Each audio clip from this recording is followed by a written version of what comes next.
Cold War Museum Oral History Project. I'm interviewing Howard Holme. It's the 1st of September 2005, and we're at Howard's house in Denver. Howard, so if we could just start by getting a little background about you, when you were born, where you were born, what your parents did, sort of thing. Okay, I was born in 1945 in Denver.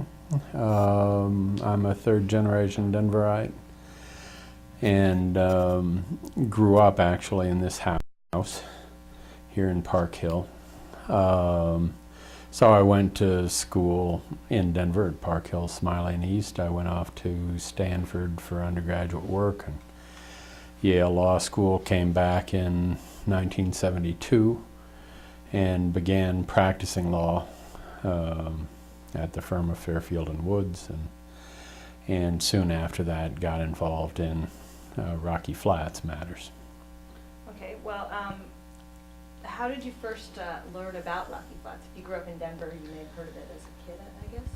I suppose, yeah, I had heard of it, and I had gone out fishing at the Rocky Flats Lake with Charlie Bicey, who was the head of Fairfield and Woods and who hired me to that law firm. And I don't know whether I had met, I'd gone fishing there, I'd gone duck hunting there, had seen the plant, had read some about it, and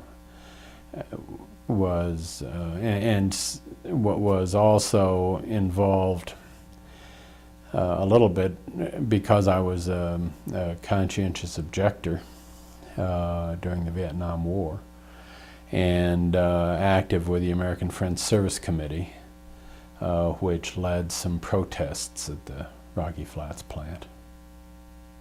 Okay. And so how did you first get involved in litigation regarding the Rocky Flats?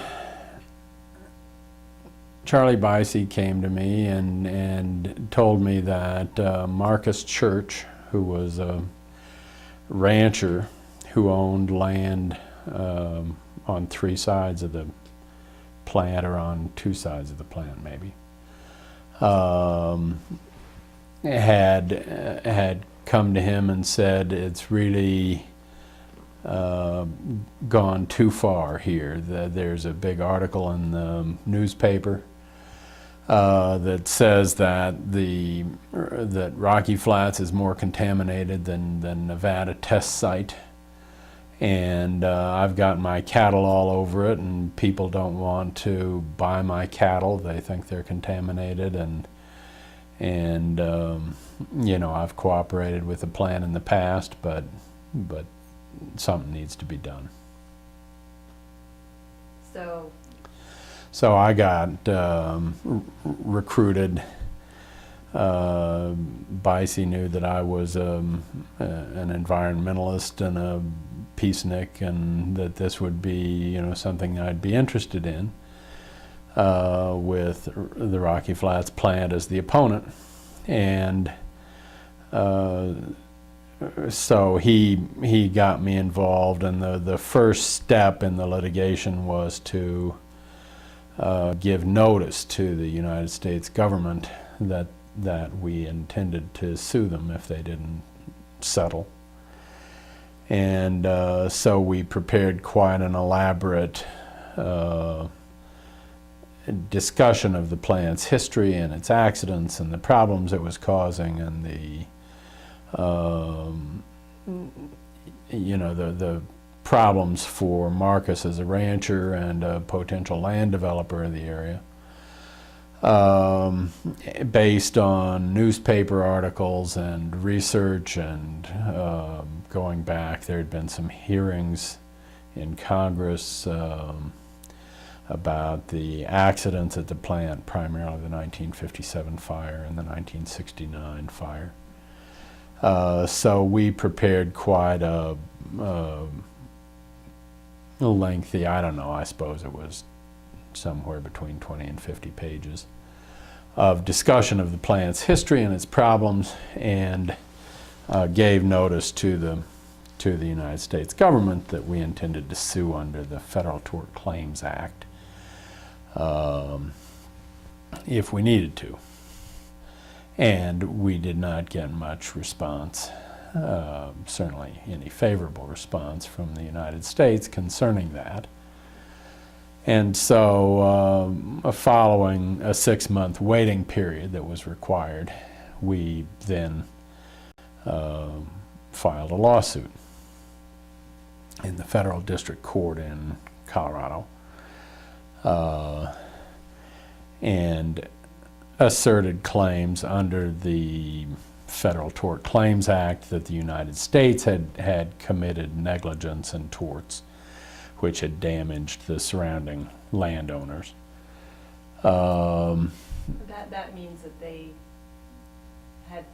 The basic assertion was that the plant and its operations had released hazardous substances and poisons, plutonium, and other radioactive materials which had landed on the property of the surrounding landowners and greatly diminished or eliminated the value of the property. I think that Marcus Church had sold a half section of the property because he owned the equivalent of several square miles. A square mile is 640 acres, that's also a section. Half a section is 320 acres. He owned a couple thousand acres or so around the plant, several square miles, on the west side, on the south side, and on the east side of the plant. So at the same time as we brought suit against the federal government, we brought suit against the operators of the Rocky Flats plant, Dow Chemical Company and Rockwell International at that time. And we were, I believe, sued at that time by land developers, Kenneth Good and his companies or associates, because they had bought a piece of the land and they said, well, we bought it, but now it turns out to be contaminated, and we want to recover either against Church or against the government or the operators of the plant. Following that, I was assigned, because again there was a substantial waiting period while the lawsuit sort of got started. And my assignment for some months was to go, was first under a Freedom of Information Act request, and then under federal discovery rules in lawsuit, to go out and examine documents at the Rocky Flats plant. And so for some months, several days a week, I would go out to the plant and they would set aside a room for me with a stack of paper clips or yellow stickies or things to mark documents that I wanted copies of. And so I would go out and I had issued to them quite a comprehensive request for them to provide documents about the 1957 fire, the 1969 fire, accidents, incidents, leaking of plutonium and other substances into the groundwater, and related issues that would bear on contamination of the land and damage to it.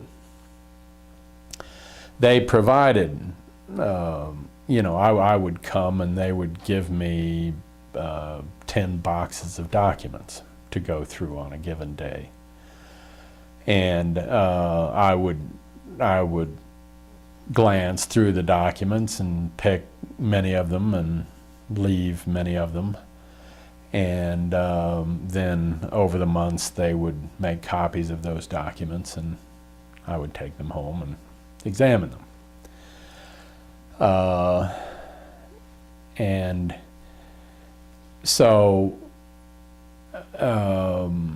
another important aspect of the case was that the federal district judge, Richard Mage, who was assigned the case, was interested in the topic, and the plaintiffs, which ultimately involved both Marcus Church and Marcus Church's trustee for certain family members, and ultimately other landowners on the periphery of the plant, for whom we also worked. We determined fairly early in the process that one of the important issues was how much plutonium and other substances were on the land. That gave rise to a set of questions and disputes among the parties concerning what kind of testing should be done, specifically issues of how deep a soil sample should be taken, and what analysis should be done of the soil, and how should it be done in ways that persuaded the court and the parties that there was no fraud involved, that the samples were accurately tested and honestly tested. So that turned into a set of 6-month hearings, 6 months worth of hearings, nearly every Saturday. And it started with the government providing a major explanation of the history of the plant and what was done there, why it was done there, what the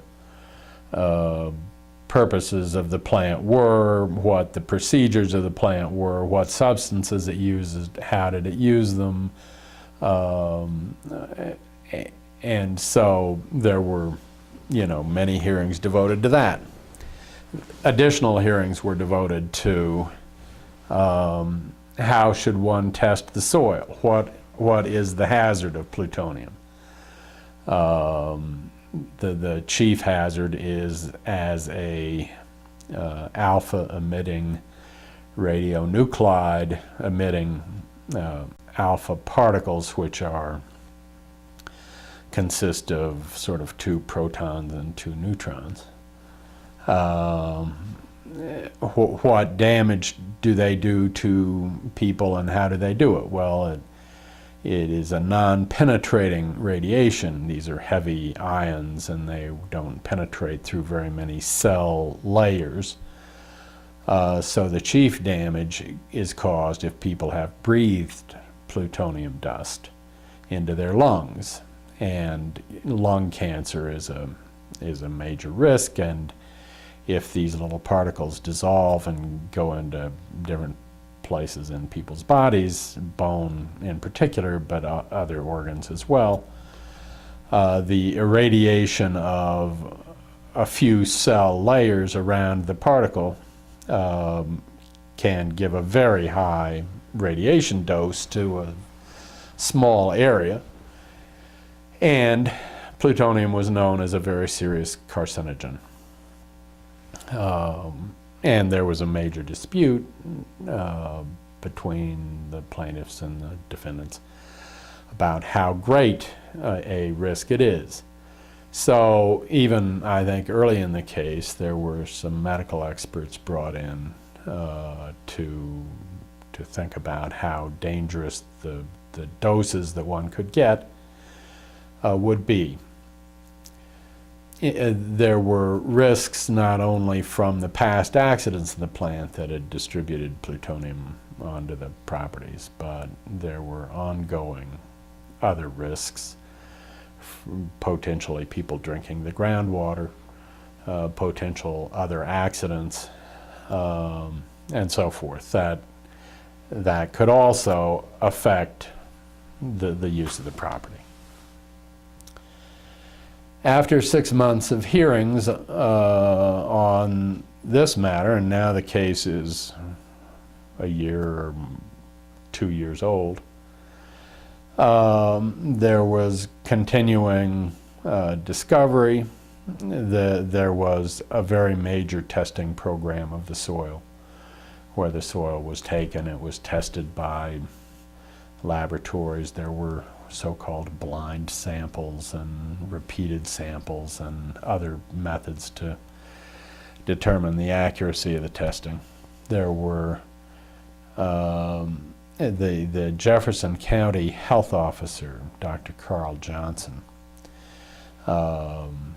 went out and took some soil samples, had them analyzed, and he preferred a soil sample of the very top layer of the soil most likely to get blown up in a little windstorm or eaten by children playing in a backyard or things like that. The government tended to favor, and had done following the 1957 fire and I think the 1969 fire, some deep samples, let's say 2.5 inches deep or even maybe 6 or 8 inches deep.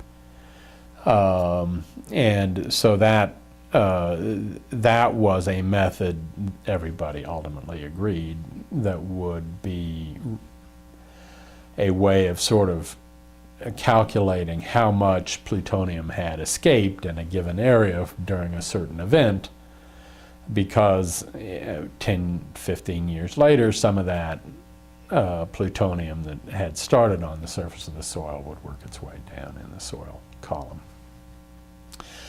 But that the plutonium on the surface of the soil was more dangerous for the health hazard. The case went on and on. Ultimately, it lasted 10 years. One of the chief things that was done during the endless preparation was that I hired Stephen Chin, who was a very young man, recently graduated bachelor's in physics, I think from CU, who worked with me both studying the documents and working up ways to evaluate the health risks. There were various attempts to figure out whether Rocky Flats had caused cancer among surrounding residents. We thought that as a matter of public interest and winning the lawsuit, that if we showed that there was an increase in cancer and a substantial increase in the risk of cancer, that we should be able to prevail and require the government or the contractors to buy the land.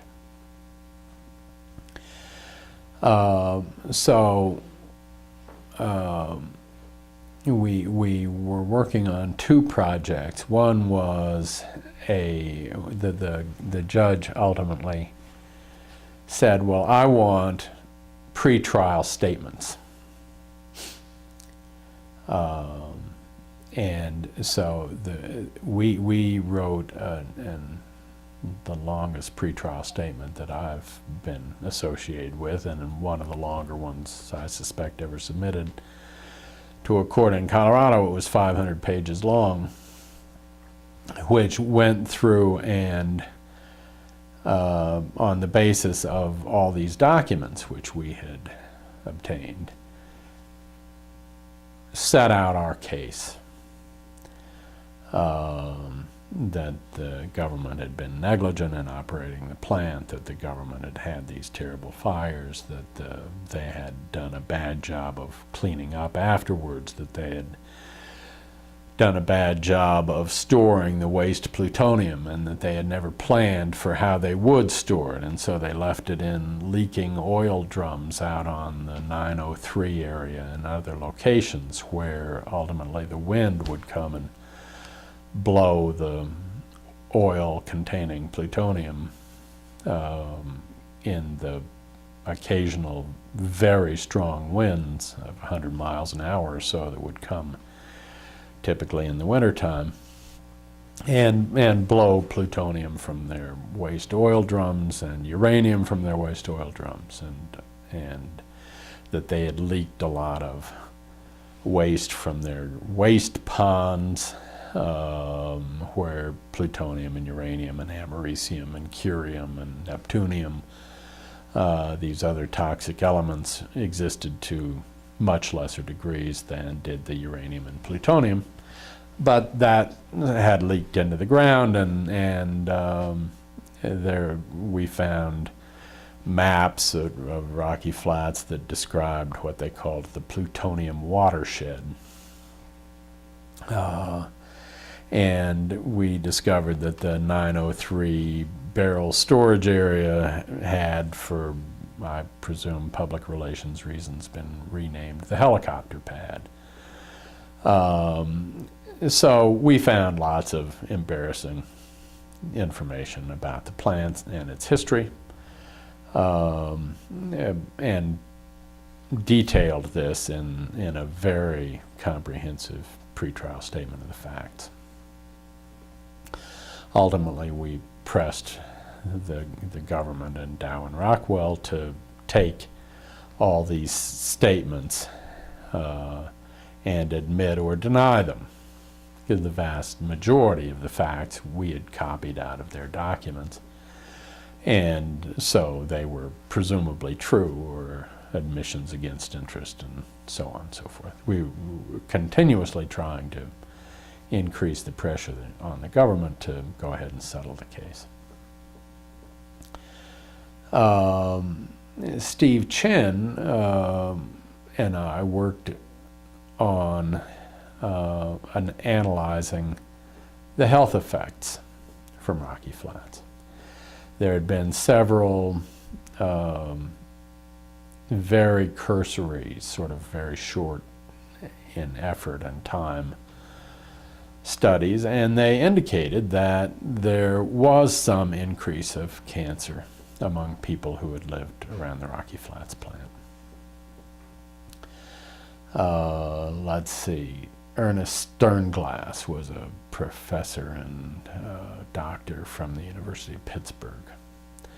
He did a very cursory study that I think involved some county level analysis of census data and cancer morbidity or mortality. And I think he concluded that there was some excess cancer. Carl Johnson had done a small study, maybe also, and mostly at sort of the county level, and he thought there was some excess cancer. We worked with Dr. John Goffman from the University of San Francisco School of Medicine, which is the University of California, Berkeley Medical School, basically. He was a world-class expert on these radionuclides, having worked, I think, with a man who became head of the Atomic Energy Commission in inventing uranium-233, or one of the special radionuclides associated with nuclear weapons. Goffman had worked for many years at the University of, at the Lawrence Livermore Laboratories, one of the national laboratories that builds nuclear weapons.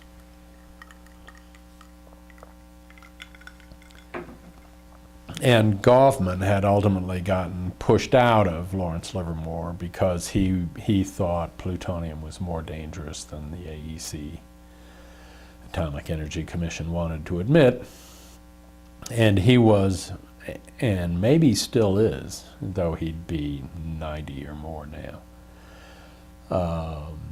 a very deep and serious student of the health effects of radiation and X-ray and similar events. And so he was a major analyst that we worked closely with.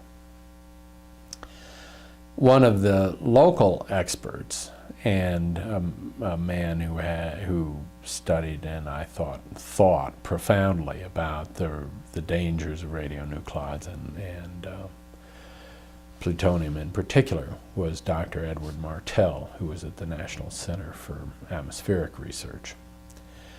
And Martell had very interesting and I think important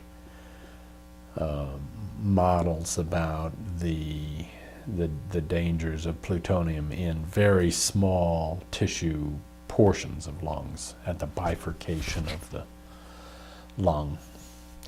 And he analyzed how much radiation would be existent in that very small tissue sample, and sort of figured out how dangerous different tissue doses were. And with a teeny particle irradiating a number of cell diameters out from itself, those at some point there's a sort of an optimum dose. If you give a cell too high a dose, it kills it immediately. Too low a dose, it doesn't give it cancer. An intermediate dose optimizes the chance of cancer. Obviously not optimal in any normal meaning of the word for optimal health, but maximizing the chance that it would give cancer. He did also important and deep analysis of the fact that cigarette smoke includes alpha-emitting insoluble teeny particles that settle in your lung.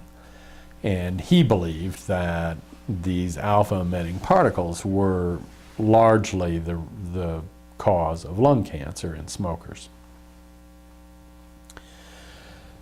We worked with Alice Stewart, who was an old woman at the time and lived a lot longer than that, died near 100 years old, I think, about a year ago or so.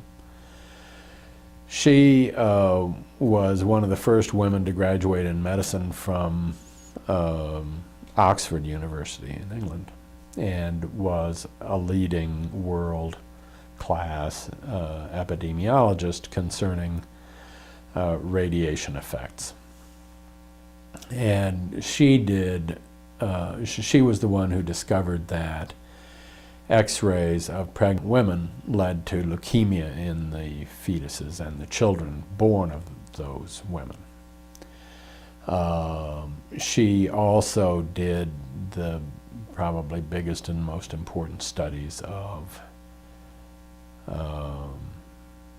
the atomic energy plants at Hanford and maybe one or two other places, Oak Ridge or somewhere.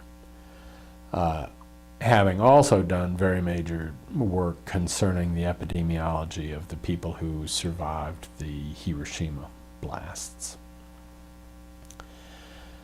So we had a whole bunch of very well qualified, very knowledgeable people who were epidemiologists and students of radiation and cancer. They gave us ideas, and Steve Chen did the major work for what I believe is still the best study of radiation and Rocky Flats in the health of people who live around it. He did an extremely sophisticated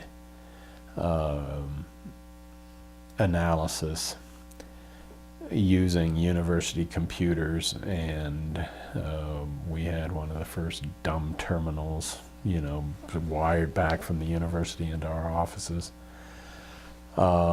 He used multiple regression analysis, which would assign the residents of each census block, the smallest divisions of a geographic area assigned by the U.S. Census Bureau, and used many criteria, over 100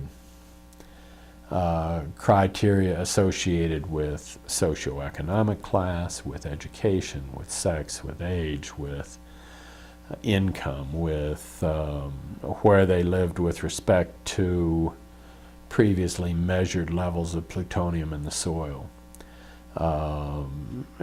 correlated with measures of soil measurements after the 1957 fire, with soil measurements after the 1969 fire, with probably with smoking data if we could find it, with many health measures and many census measures.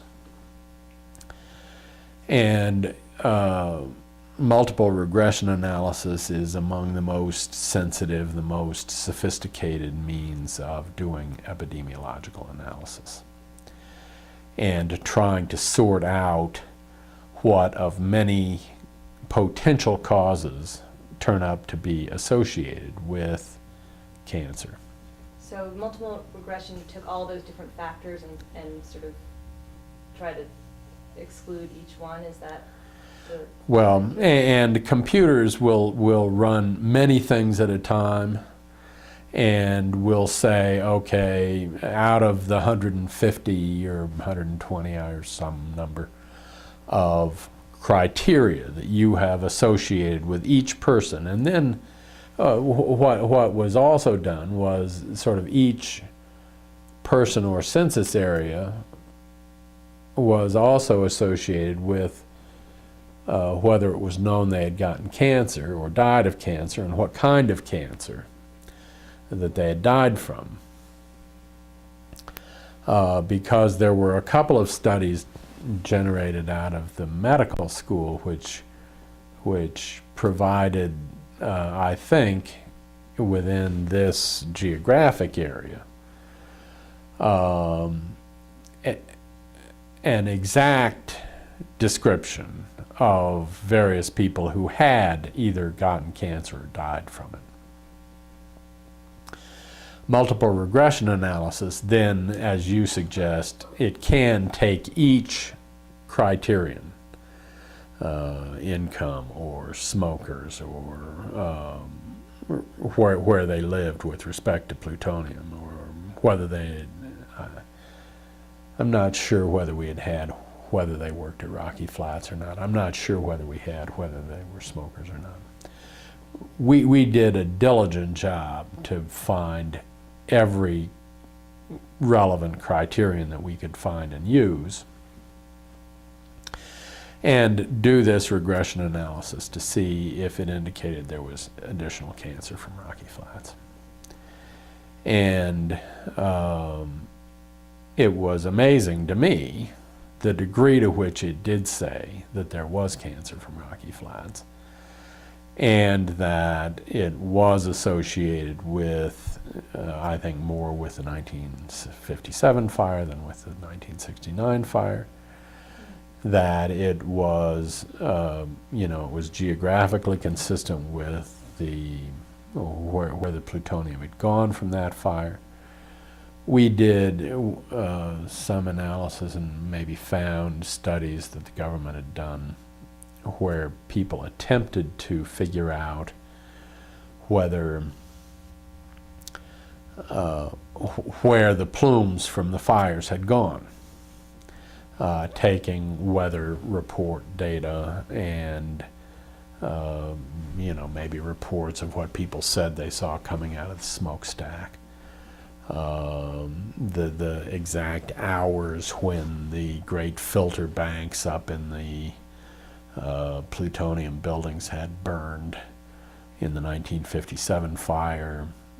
They had a heap of filters high efficiency particulate air filters that were supposed to capture 99.97% of all the plutonium with particles size greater than 0.3 microns. And so these great filters, which were a foot thick and 2 or 3 feet on a side, and there was an entire wall of these things that was, 50 or 100 yards long and 15 feet high and so forth. Anyway, when the 1957 fire started in the glove boxes and burned through all the filters in the glove boxes and continued to burn, and the smoke and ashes and so forth were so hot that they went up to the entire filter bank, which was the last protection of the environment from the plutonium operations. It burned out that entire filter bank. And those filters had not been changed in, I think, 4 years.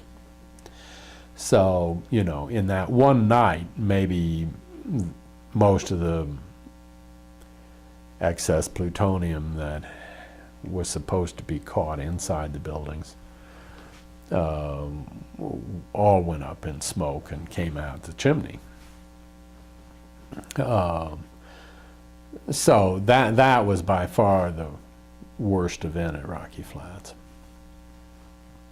And at any rate, this very detailed, very long analysis of epidemiological effects was written by Steve Chin, a very young man with very few qualifications. But we ultimately submitted that to the court as well. And, it's my belief that somebody should go out and follow that up with later census data and later cancer data and find out whether Rocky Flats did cause a lot of cancer around Denver. At some stage, let's say 7 years into the lawsuit,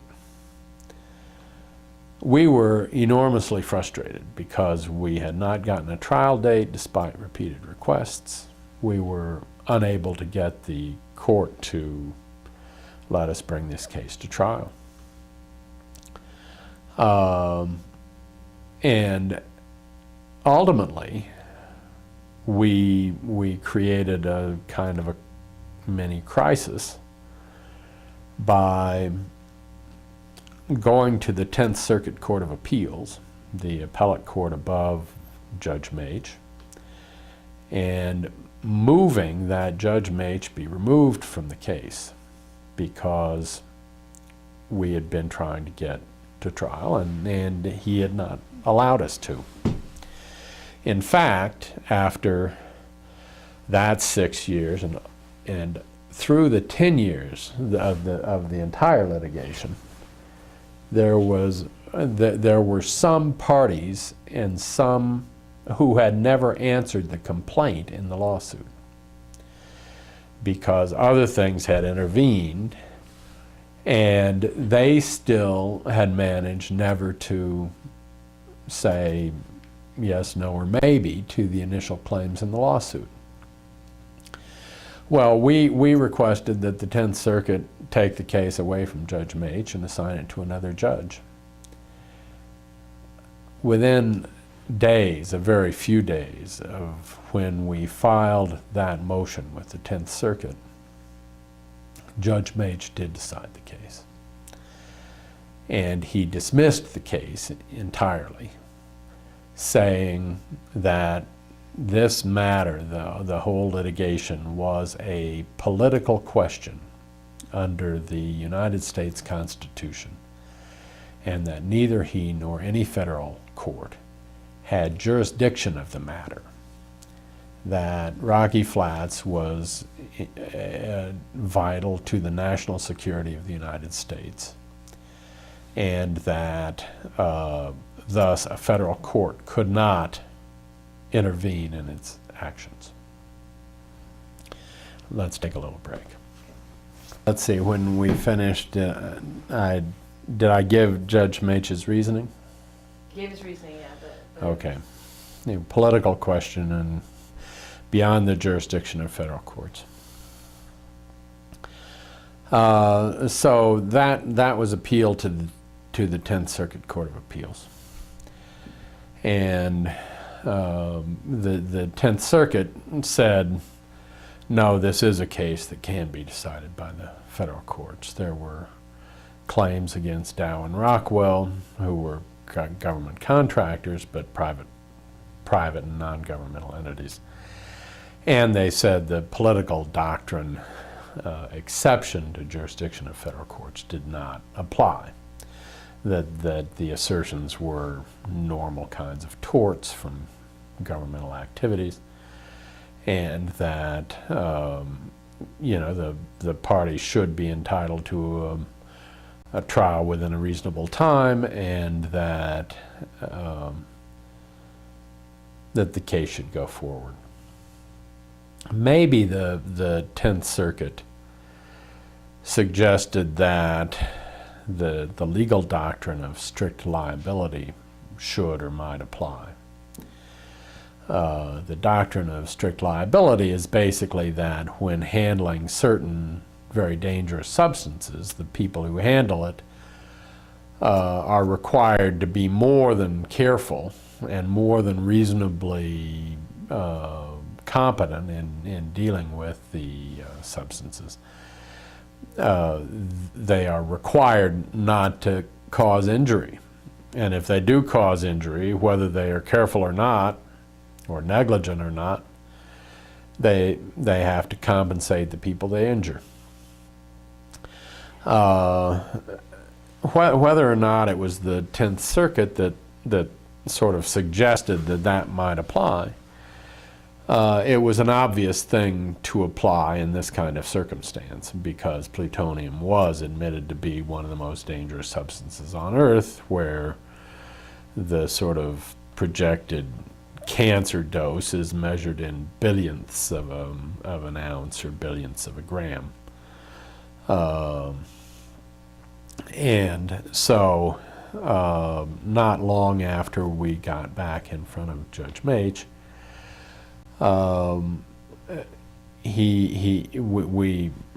we brought, whether it had been brought a long time ago or not, I don't remember, a motion to say that the doctrine of strict liability would apply. And Judge Mach, having been instructed that the political doctrine didn't exempt the case from decision, he concluded that yes, strict liability would apply. Following that, the government came to Judge Mach and said, we'd like to begin settlement discussions. And it may be that the government suggested that those settlement discussions go forward before Judge Sherman Feinsilver. Judge Sherman Feinsilver was well known as a judge who was very persuasive in encouraging and pressuring litigants to settle. He was, very effective in many cases in pressuring litigants to settle.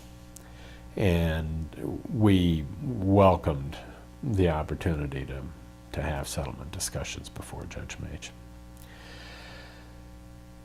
Those discussions went on for a long time with very intense pressure by Judge Feinsilver to encourage the parties to settle, with many days of meetings with Judge Feinsilver of the parties, and his negotiating with each side and negotiating with the group of parties together. to move it toward a settlement.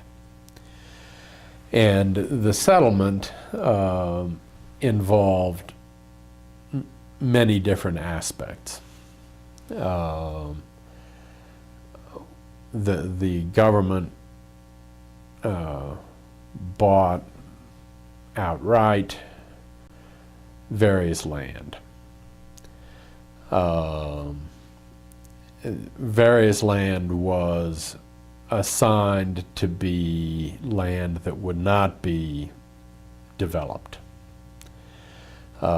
particularly for residential development, but some of it not allowed for various other kinds of development. Some of the land was to be bought by the government and turned over to open space uses for Jefferson County. There were water rights that were involved. There were mineral rights that were involved because land had been used for clay mining and other sand and gravel mining and so forth.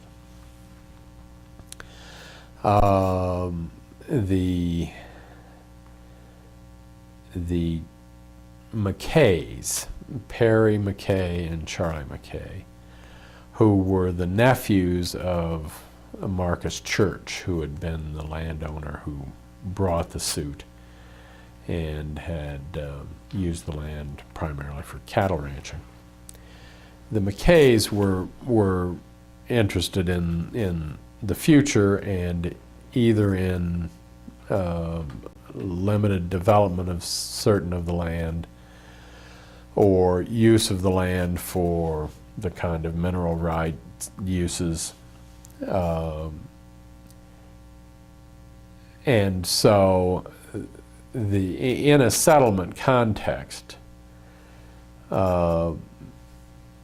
different kinds of interests could be satisfied that would not have been satisfied in a straight trial, where a jury ultimately would have been assigned to award a number of dollars in damages if they found that they were justified.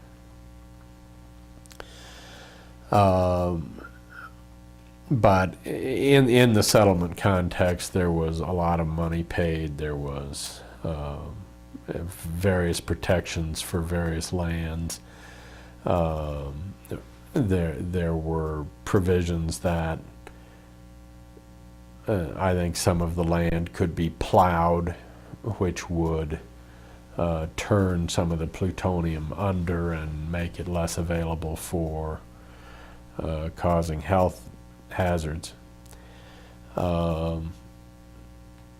And after maybe 3 months or so of intense settlement discussions, there was an agreement reached. Ultimately, some months after that, there were hearings before Judge Mach in which the substance of the settlement was described and justified in a context where the government and plant operators would state a defense of the settlement, both from, I suppose, the context of saying there were things done wrong that justified payment, and saying that things were not so bad that much more needed to be done. So the government ultimately put on 2 or 3 days of evidence from different people saying this is an appropriate settlement, it's reasonable under for both sides and for the public. Judge Mach approved the settlement, and ultimately it was carried out. So following that, the McKays were given a little bit of land on the west side of the plant where they built a building that was used as an administrative office for the Department of Energy, and the Department of Energy paid the McKays some rent. There was other property that was, allowed for limited use, and other property that was transferred to governmental entities and so forth for open space, and now much of the plant is set aside for wildlife and won't be, people will not be exposed much to the land and its whatever hazards are left. So could you give me a chronology of the case from when Marcus Church first contacted your firm until summer?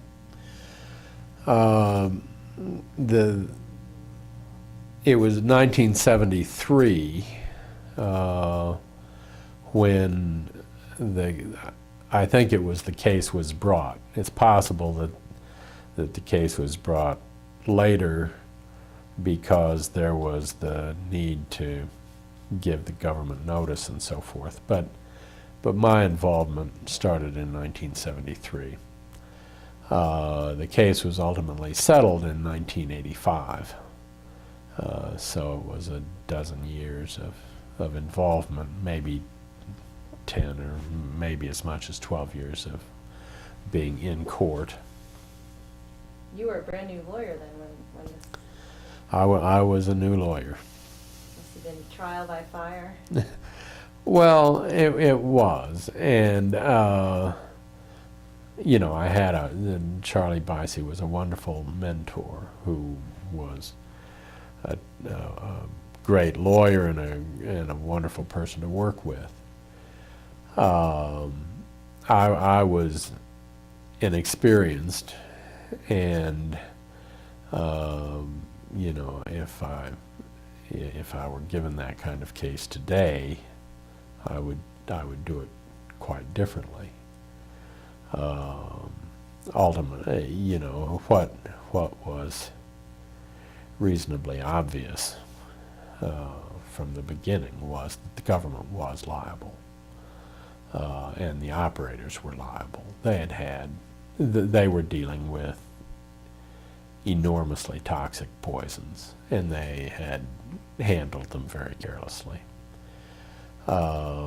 I think it was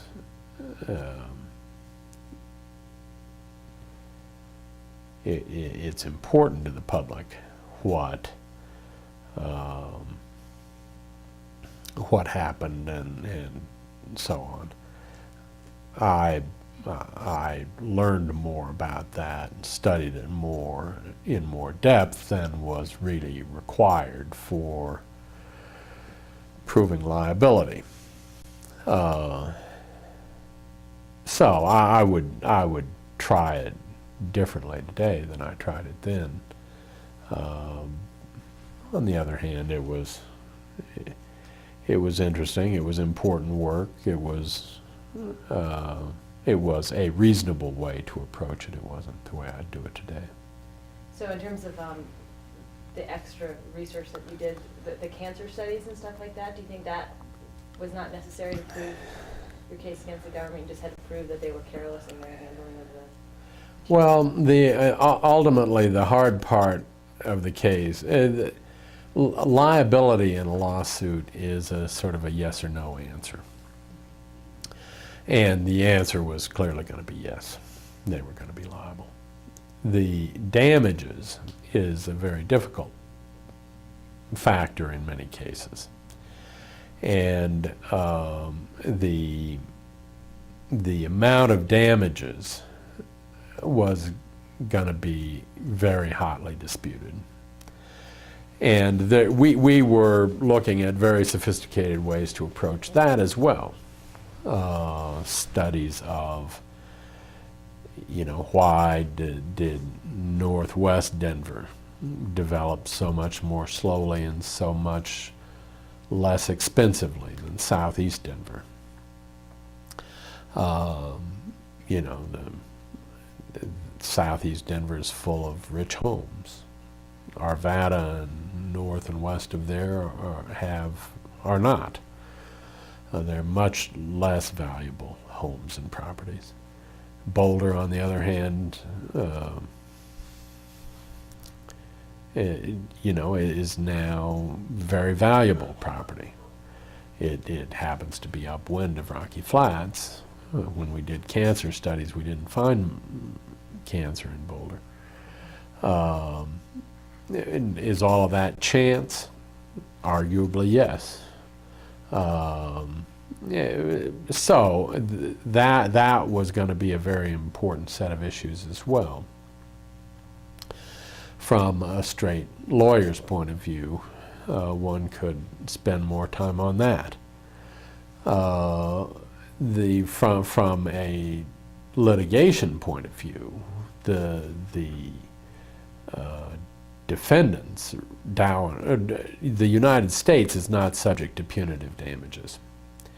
Dow and Rockwell, unless they get an umbrella protection by being government contractors under the Atomic Energy Act and nuclear weapons manufacturing contracts that they had, under normal circumstances, Dow and Rockwell would have been subject to punitive damages, and I think we asserted that they were subject to punitive damages.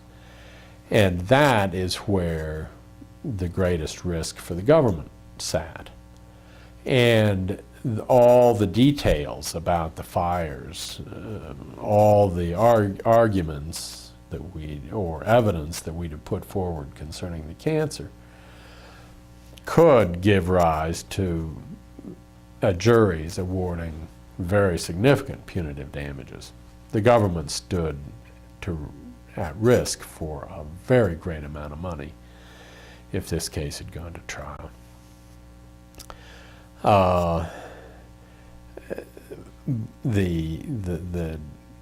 You know, and to a very great degree, the amount of damages that would be assigned by a jury in this kind of case, especially punitive damages, is a matter that nobody could predict in advance.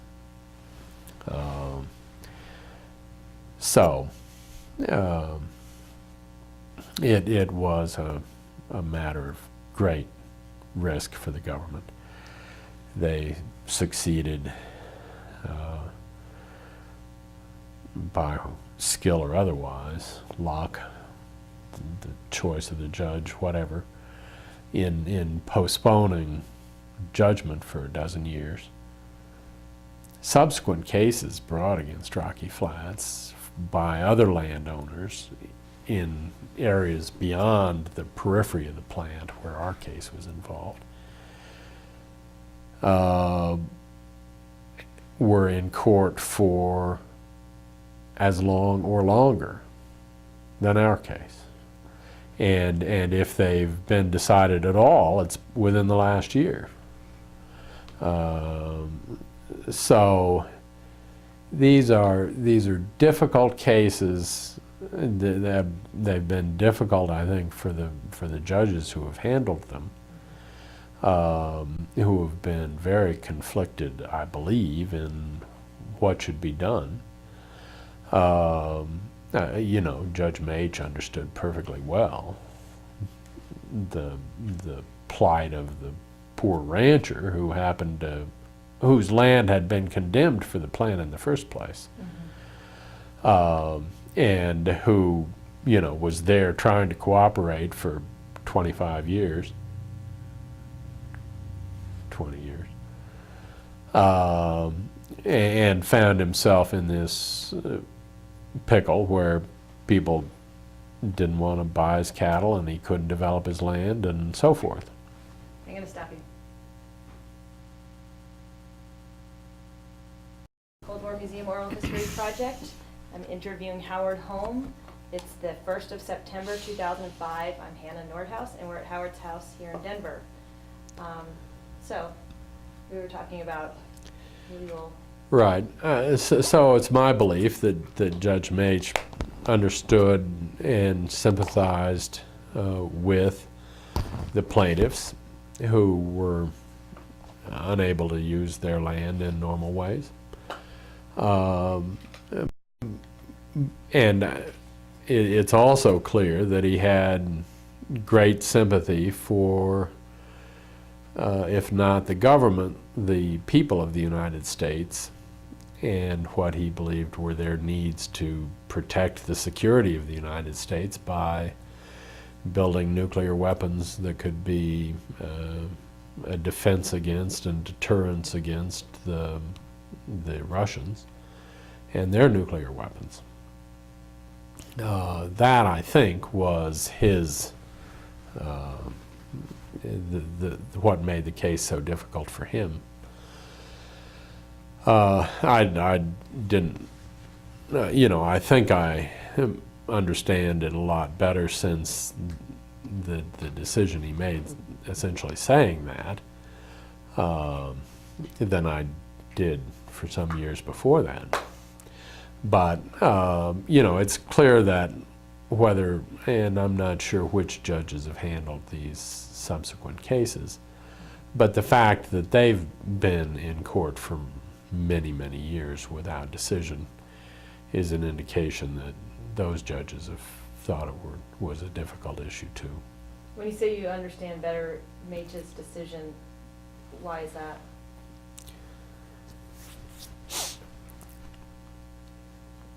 I didn't know why we couldn't get to trial. I didn't know why he didn't make decisions. And I thought he should, and it wasn't that I had any disrespect for him.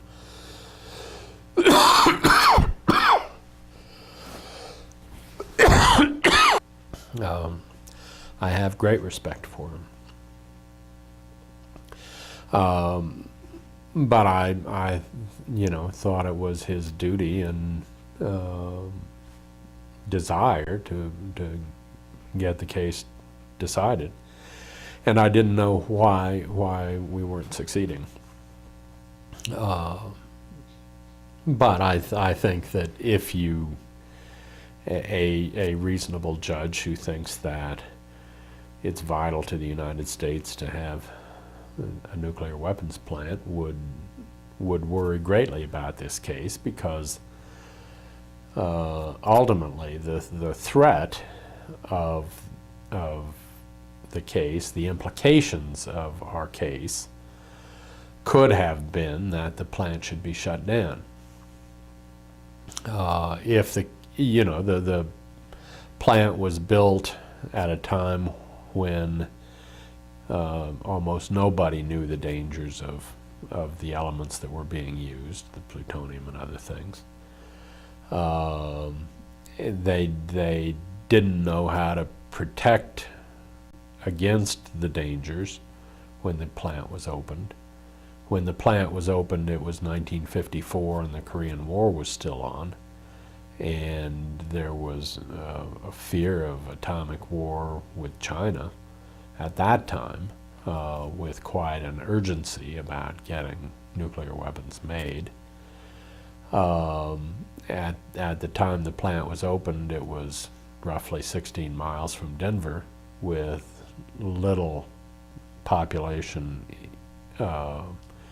in the surrounding area. By the time of our case, there were developments right up to the boundaries of the plant, built in planning, and we showed that what I suppose wasn't unique to our being able to show it, but that the plant was built and designed without knowing how they were going to cope with the wastes from the plant, the plutonium, and then they were put in barrels in buildings. Then the buildings filled up and they were moved out onto the loading docks, and then they leaked in the buildings. They leaked on the loading dock, and so they were moved off the loading dock onto the nearby surface of the ground where the barrels rotted and let, you know, vast amounts of uranium contaminated oil and plutonium contaminated oil get into the land and so forth. One of the most interesting aspects of the particular litigation was that late in the case, we took our first deposition of a plant employee, a man who'd been in charge, I think, of the whole plant, but if not in charge of a lot of the plant's operations. In the early days,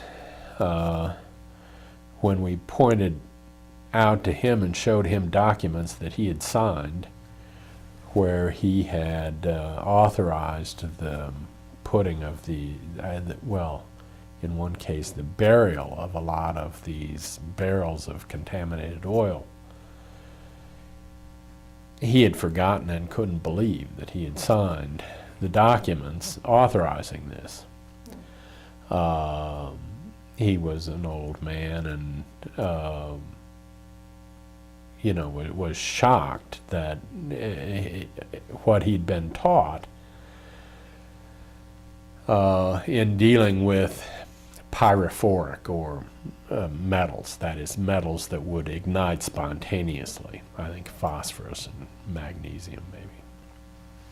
And he had worked with Dow Chemical in making some sorts of fire bombs where the metal would ignite.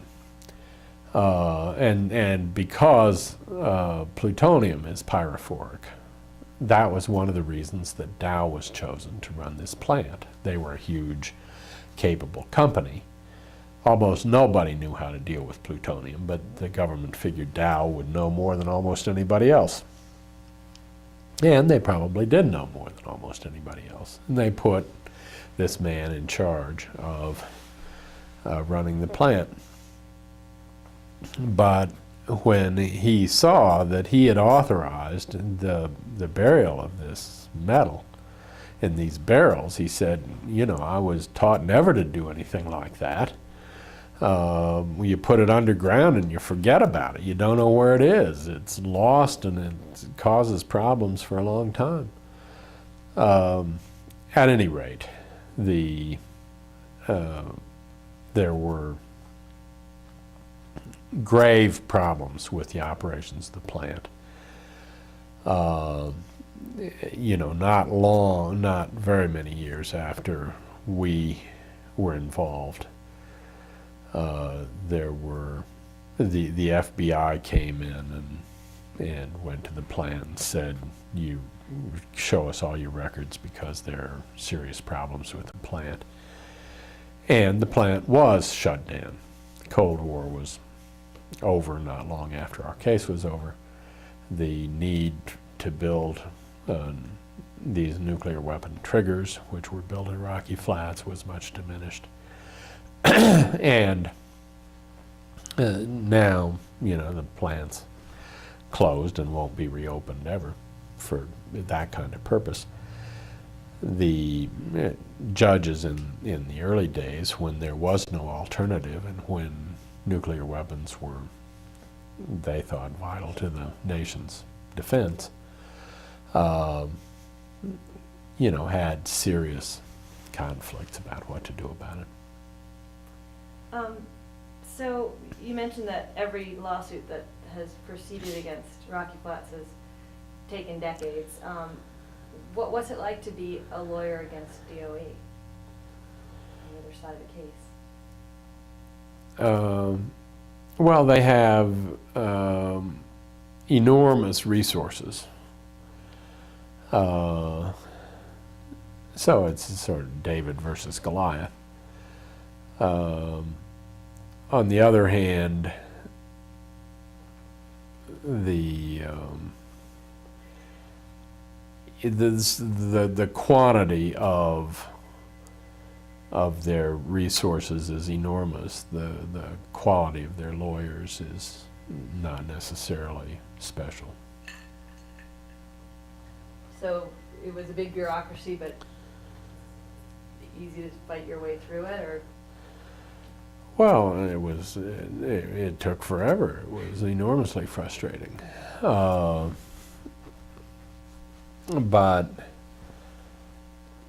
you know, and the government also has this set of special defenses. It's much harder. You can't sue them until you give them 6 months notice. There is the discretionary function defense that the United States has, where basically if a government official can make two reasonable choices, and one of them hurts some people and one of them would hurt other people, the government is immune from suit that it harmed one group of people, because maybe the guy had a sort of a Hobson's choice and had to choose one group of people or another to be hurt. Well, that's a defense that doesn't apply to anybody other than the sovereign. It comes from the king can do no wrong 500 years ago.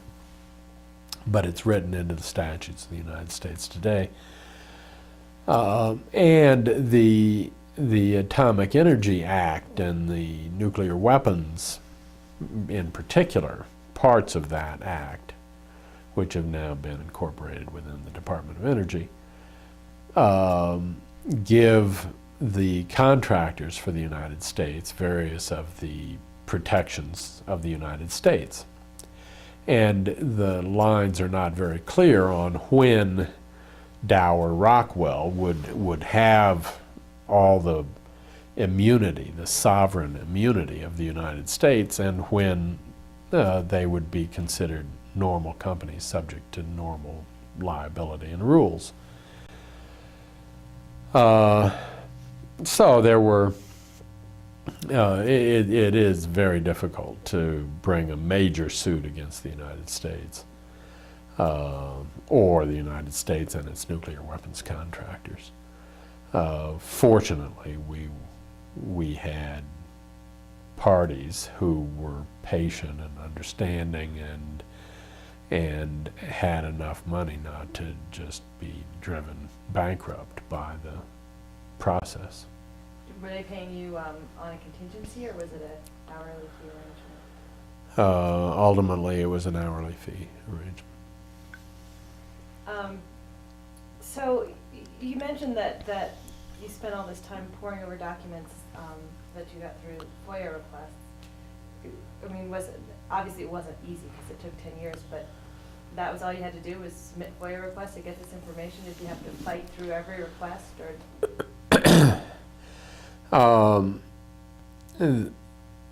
There were many documents which were either expurgated or refused under classification reasons. But the government was, given the time and scope of things, the government was, for the most part, reasonable in providing documents. They, with minor, if any, objections, provided huge numbers of documents for us, and declassified many documents for us. Some with expurgations, some without. That is, some with deletions, so that we couldn't read the details of bomb manufacture design or something like that. That's pretty astonishing that, I mean, that they did that after so many years of secrecy. You were really the first person to get to see these, weren't you? Yes. But they understood that they were in a serious lawsuit before a serious judge, and that if they refused to provide documents, they'd probably be ordered to provide them.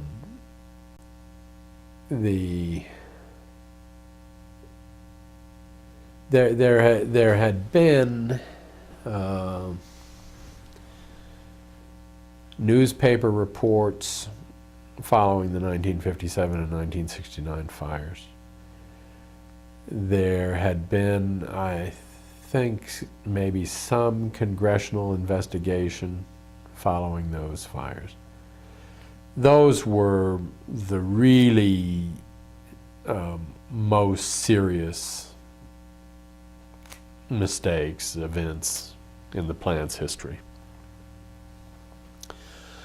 But the fact that they had happened and some detail about how they had happened was already public.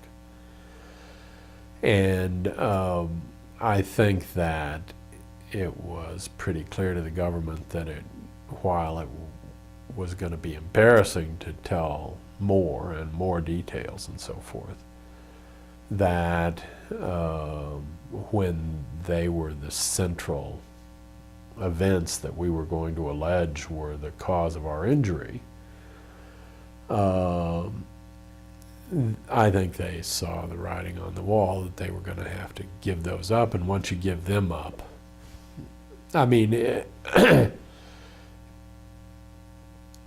a reasonable lawyer could go to trial against that plant for the kinds of injuries that we suffered with nothing more for to prove the liability than the reports from those two fires.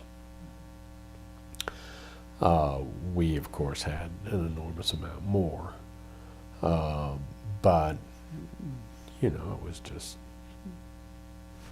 there was negligence galore in those events, so that you know, there had to be some pretty high level lawyer's decision early in the case that they weren't gonna try to stonewall the production of every document, and they didn't.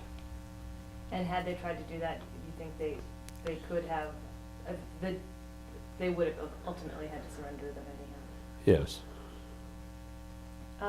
Were you surprised by what you saw in the documents? Yeah, I mean, to start with, and let's see, what was most surprising? The pictures of the burned out filters in the 1957 fire were amazing. Because it is this huge bank of filters. There must have been hundreds of these filters, each of which were 1 foot to 2 feet thick and 2 feet on a side. And they burned out, all of them. One of the things that I never came to a conclusion in my mind was whether during the fire, or the 1957 fire in particular, there had been a criticality accident. If you put too much plutonium together, you get a critical mass, and you begin getting a whole variety of different kinds of fission products that result from the plutonium and uranium breaking in half, roughly in half, the atoms coming apart. And during the firefighting, there were the firefighters were instructed not to use water on a plutonium fire because water moderates the passage of neutrons, and so a much smaller quantity of plutonium material will cause a critical mass to develop if it is in the presence of water. So I think, for example, that the bank of filters in the final filters in the plant, there were no drains, there were no fire water drains, but they went in with fire hoses to try to fight the fire. Well, as these filters loaded with plutonium were collapsing to the floor, you spray them with a bunch of water and you increase the chance of a criticality accident.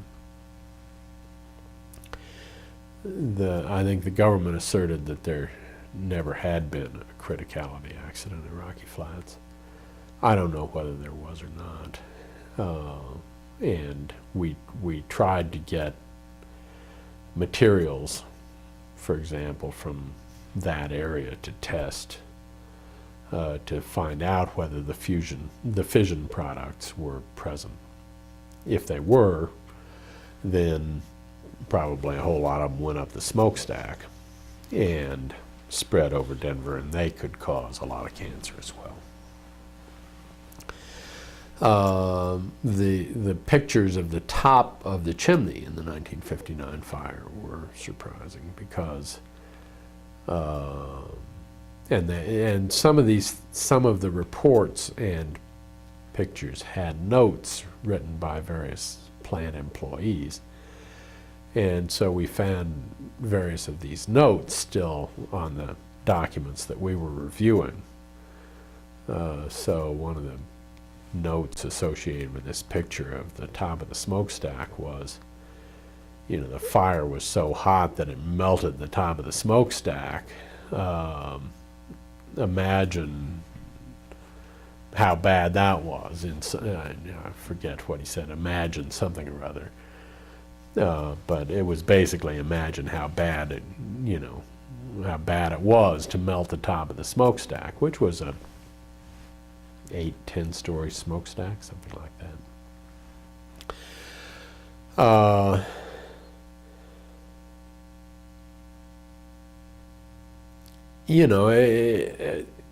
People make mistakes.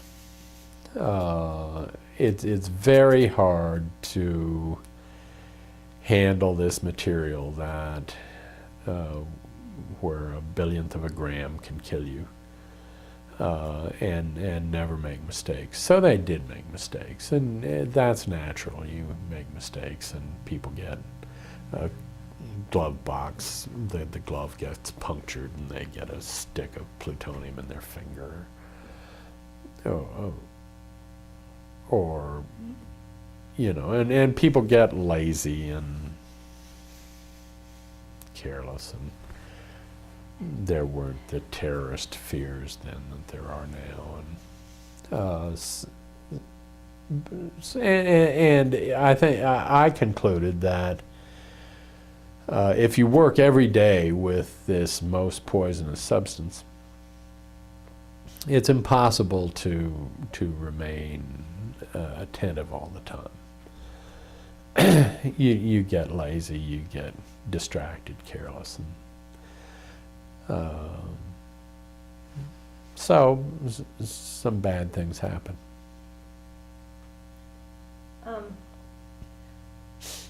So when you went on site to review the documents, was the plant, the first time you visited the plant, and subsequent times, was it how you imagined it would be, or what was it like? Well, I had seen it before, in part from having driven past it on one side of the plant or the other, or fishing at this lake. Mm-hmm. It's a cold, ugly, gray, industrial block house and concrete building place, with the numbers of the buildings set out in a grid that describe how far north and south it is and how far east and west it is. It's a kind of a military industrial very large factory. I was not allowed deep into the grounds of the plant. There was an administrative building as one of the first buildings as you drive into the plant, where they have administrative offices and interview potential new employees and things like that. And so my document searching was mostly done at that building, and I'd just drive in and have my passes and park, and it was a little office building, and I'd get my little closed office and review the documents and go home. I did, later, one of the features of the judge's hearings on the plant was to take a tour of the plant. And so we did get to see some of the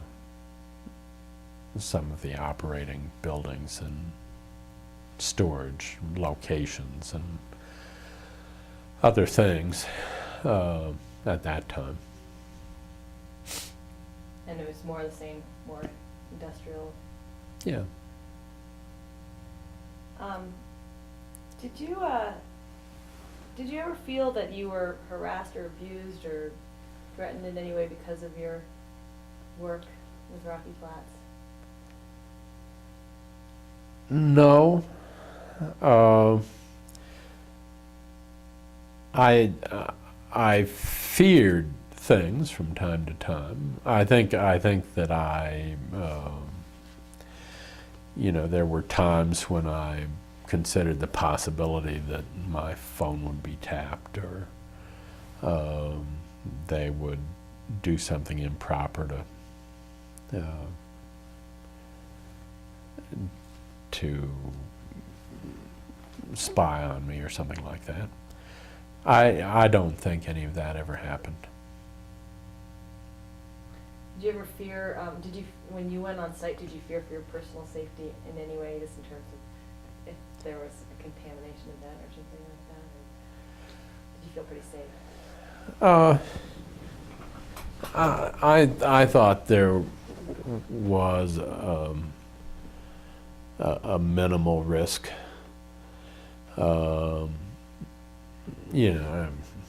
For my document looking, I was sort of upwind of the worst areas.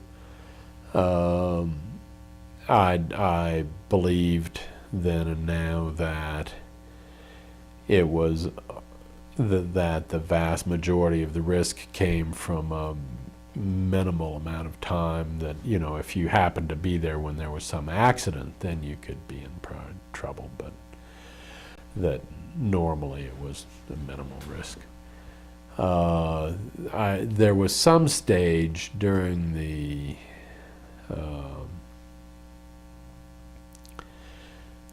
tour with the judge when they were explaining that this was an area where vast amounts of contaminated air flowed through a building and maybe up to a filter bank, but that all the fans were designed to suck air in and not push air out, and this and that.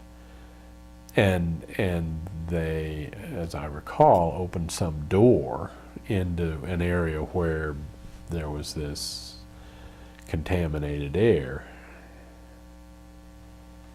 And I think during parts of that tour we had some sort of mask, to maybe a HEPA filter air mask or something to breathe through. I think I put it on, and I didn't like the idea of opening doors that I thought might be into the really contaminated areas. That's as close to sort of afraid on the plant as I was. I thought it was interesting that when people talk about the fires, they always talk about the '69 fires being so much worse.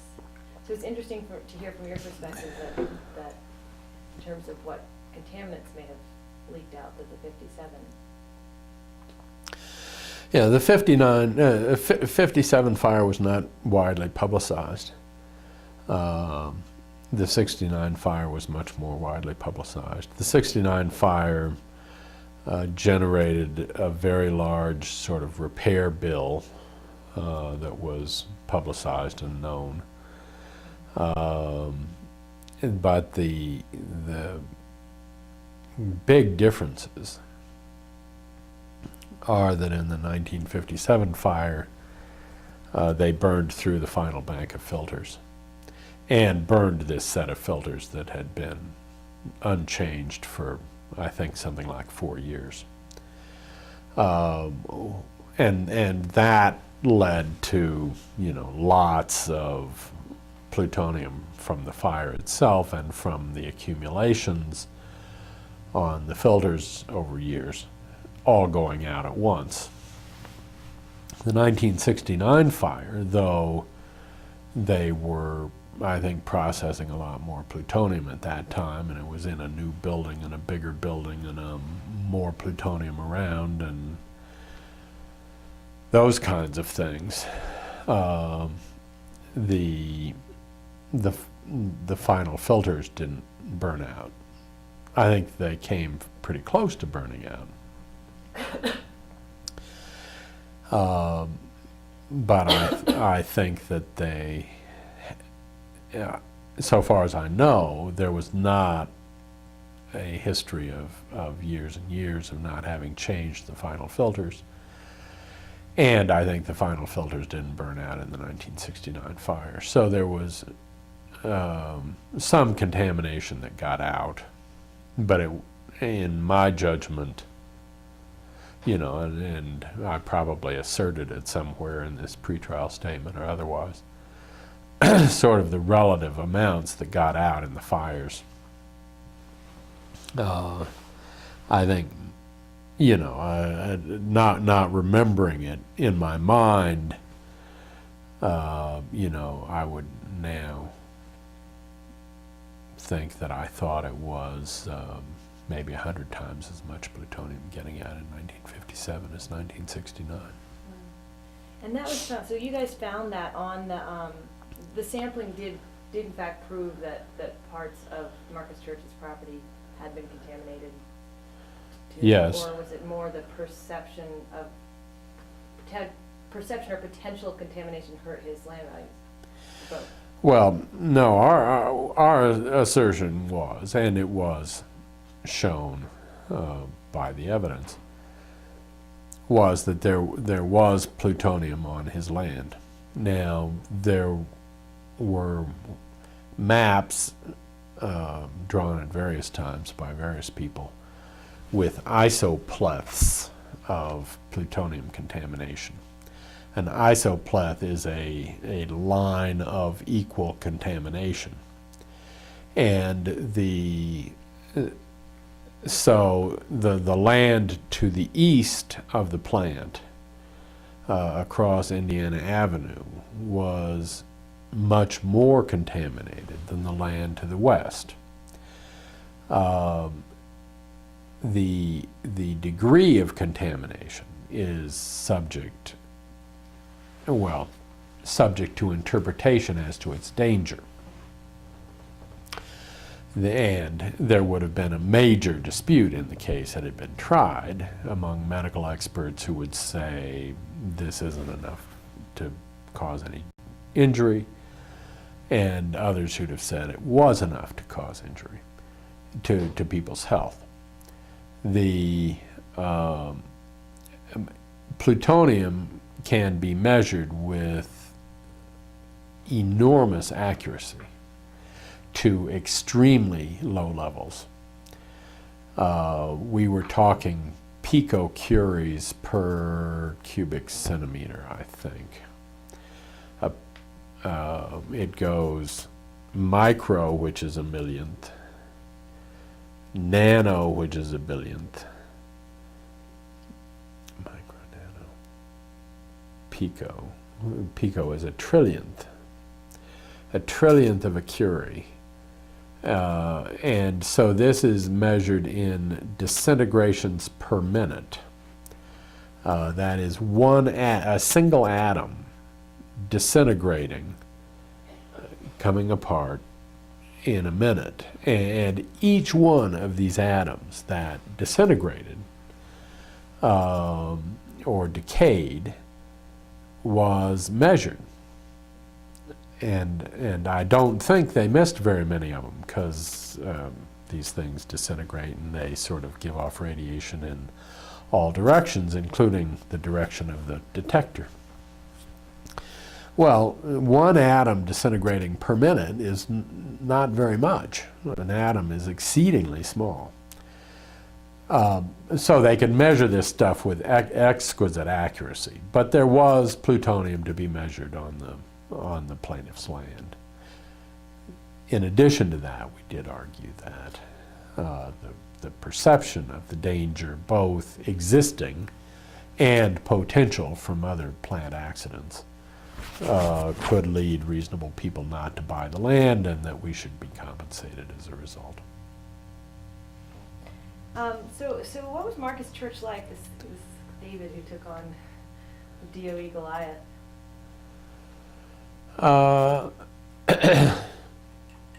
He was a very nice guy. He was a farmer and rancher. He owned land at 104, between 100th and 104th and Old Wadsworth Boulevard, immediately east of the Boulder Turnpike in that area. His grandparents had homesteaded the land in the 1870s. And he had the diaries of his great-grandmother, I guess, who had come across in covered wagons. And his family had homesteaded, farmed, ranched this area between Broomfield and Rocky Flats and the foothills. He'd been very interested in water and the development of water for his land. He was a Hereford rancher who, chose carefully about the kinds of bulls that he would get to do these things, to build his herd, and so he was a careful rancher. It's a hard life out there, with very high winds and terrible winter storms that kill off a lot of your calves and crop. And, he was out, I think, delivering calves in the snowstorms. And he didn't talk a whole lot, but he was a very kind and gentle man. His wife, Anne, had autoimmune disease, lupus or something or other, and so he had to take good care of her, and did. He drove a big Lincoln Continental, which was probably about his only luxury. Had, like some other farmers and ranchers, he was land rich and cash poor. Never probably took much in the way of vacations. Treasured his friends. I think he belonged to Rotary and some other things. He was, he was a capable and moderately prosperous rancher, but up at dawn, down at, worked until he slept shortly after dusk. Had been interested in planning for the area. So I think that he even had concepts of what will become N470 or something like that, the great ring road around Denver going north from Golden and roughly through his property, and he wanted it to go through his property so that his property could be developed. He developed the Rocky Flats Industrial Park with some industrial properties, including Tosco, the oil shale company, and some others on the south side of the plant. So he wanted the plant to develop. He was interested in Denver and sort of his role and his family's role in building it up and helping it along. I'm sure he was absolutely furious when, this terrible publicity came out about his cattle, about whom he cared so much.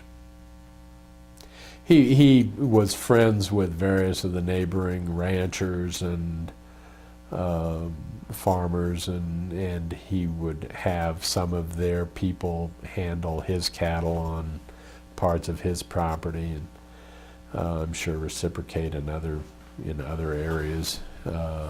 He developed this fishing club with a little house out on the lake, this desolate high plains lake.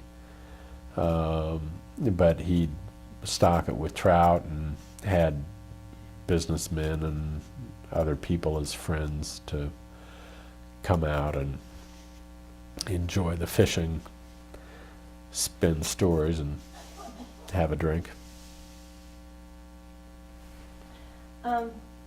So what do you think ultimately, what was the effect of the church lawsuit in terms of Rocky Flats and how it evolved from that time? And I guess DOE and government secrecy and all that as well. Well, the immediate effects were that these clients of ours who had felt like they had been wronged by the contamination and that their land was rendered valueless, they got their recovery, and they were happy enough with that. And some potential for what they thought was appropriate development for the future, and stuff that wouldn't harm people and wouldn't harm the plant and might make them some money someday. So in private litigation, those private interests are important, and I think we're satisfied in this case. The longer and broader aspects of it, I think that it did end up setting aside, the suit itself ended up setting aside significant areas for wildlife and recreation and park and non-industrial and non-residential development. I felt strongly that there was various of that land out there that shouldn't be developed, and it was set up out of the lawsuit so that it won't be developed. I think that no doubt the government and the officials who were running the plant had to think about the risks to the plant, its operations, from our lawsuit or lawsuits like it.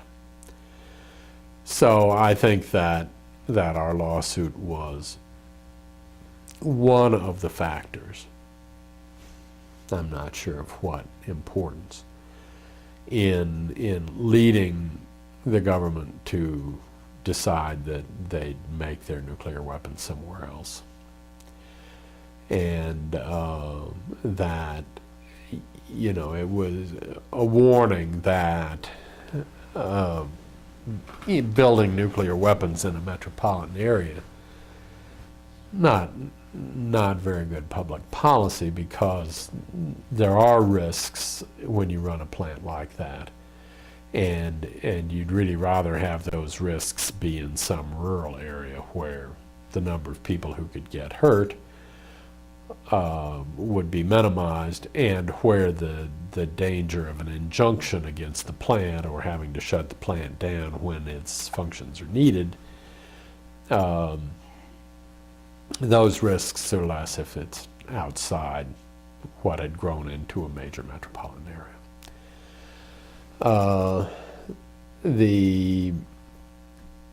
As it's similar to the Rocky Mountain Arsenal, the decisions have been made to turn it into a kind of a open area, open space, wildlife refuge,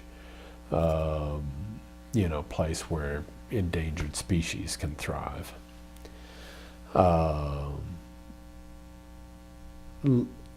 Leaving it alone, making it a sort of a semi-wilderness area where really development won't happen, and the number of people walking around will be minimized and all that stuff. I think that is appropriate use for this. It's it's kind of nice to have a break in the subdivisions as you go from one place to another. It is in its own severe and dry and hilly way, it's a pretty area that some people will enjoy as a recreational area. The real importance of the plant is as a nuclear weapons production facility. And I don't really know where that happens now. But from, and the United States obviously doesn't need nuclear weapons in the way it did, not the huge numbers and so on. And I think that my own sense is that tritium production is the factor that is making obsolete more and more of our nuclear weapons. Tritium? Rocky Flats manufactured the atomic bomb portion of hydrogen bombs. The atomic bomb portion, which initiates a fusion reaction in a hydrogen bomb, is made out of plutonium and uranium. But to make a hydrogen bomb blow up, there is tritium. And tritium and deuterium are the two hydrogen isotopes which fuse into an explosion 1,000 times bigger than an atomic bomb explosion. So the kinds of bombs they make at Rocky Flats are the kind of fission bomb which blew up Hiroshima and Nagasaki. Bombs 1,000 times bigger are the standard bombs in the nuclear weapons arsenal of the United States. But together with what they used to call triggers made at Rocky Flats of plutonium and uranium, the trigger was a trigger to initiate the explosion of the tritium and deuterium. Tritium and deuterium are manufactured in nuclear reactors as an extra neutrons are added to a hydrogen atom. And that tritium has a much shorter half-life than plutonium. And so the tritium in a bomb decays away, and then the bomb will be a dud or unsuccessful or not as powerful as they want it to be if it doesn't have enough new tritium. And so I think that we have not, that the United States has not been operating at full speed the reactors which create tritium. And so that is a thing that makes bombs obsolete quicker than the need, which also exists from time to time, to recycle the plutonium, clean it up, and have it rebuilt into a new bomb. So how do you feel about the nuclear industry and national security now, in the aftermath of the Cold War, 9/11, and all the other things happened since the church lawsuit? Okay, just a minute.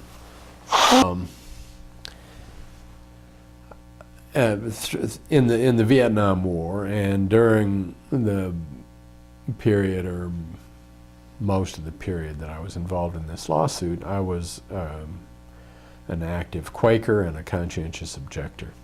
I objected to war as a matter of principle and to the use of violence to solve problems as a matter of principle.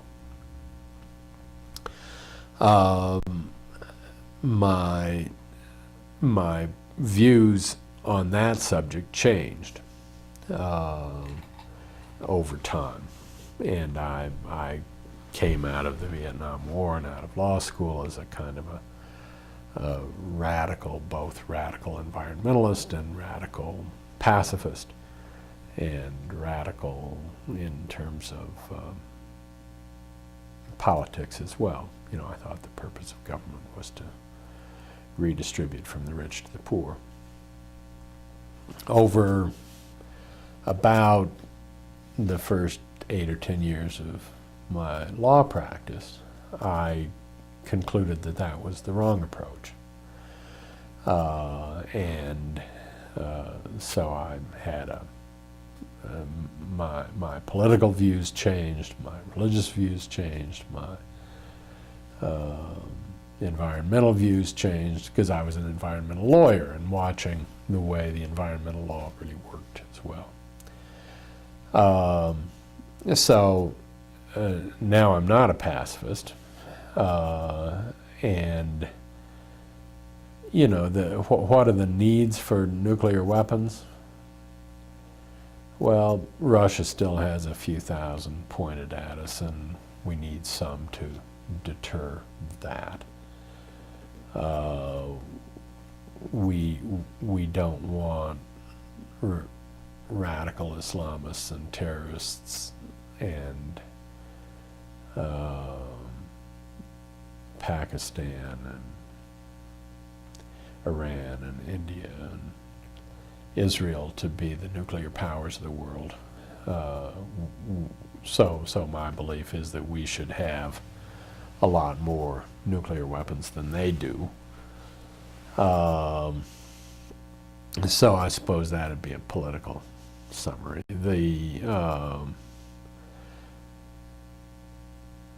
The nuclear industry,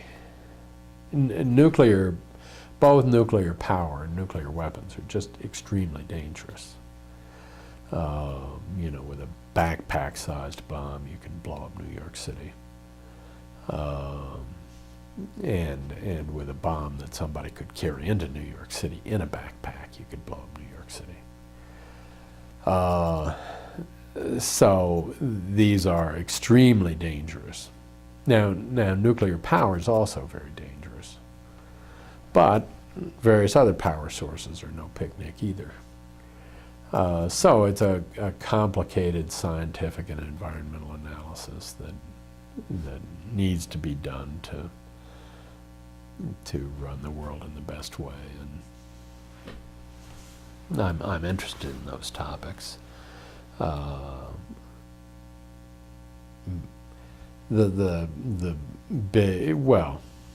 Chernobyl was a very bad accident. 3 Mile Island could have been a very bad And it's hard to build nuclear power plants that aren't dangerous. It's hard to build nuclear weapons plants that aren't dangerous. And it requires extremely careful work on a lot of people's parts to keep them relatively safe. We only have about 4 minutes. I had one more question, and then if there's something you want to add. I was just wondering how this affected the rest of your career, the Rocky Flats and your career as an environmental lawyer. Well, I sort of, when I started the Rocky Flats case, we didn't bring that suit under any environmental laws. It was straight common law, nuisance, trespass, strict liability. Now, during my career, more laws were passed about the environment and to protect the environment than were passed about any other subject in the history of America. Just this vast number of environmental laws to protect the water, the air, the land, and so forth. We didn't use any of those laws in this lawsuit, but I'm not sure that we needed to or that it would have helped much, because as a part of the sovereign immunity that I discussed earlier, the nuclear weapons plants and processes have largely been exempted from various of the environmental laws. Not all of them, but some. But, you know, all these obstacles of governmental action and protection of the government by the government exist. And so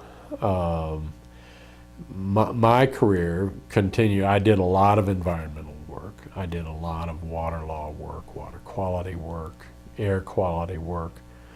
I did a lot of litigation. I did a lot of appellate cases, a lot of trials of different types.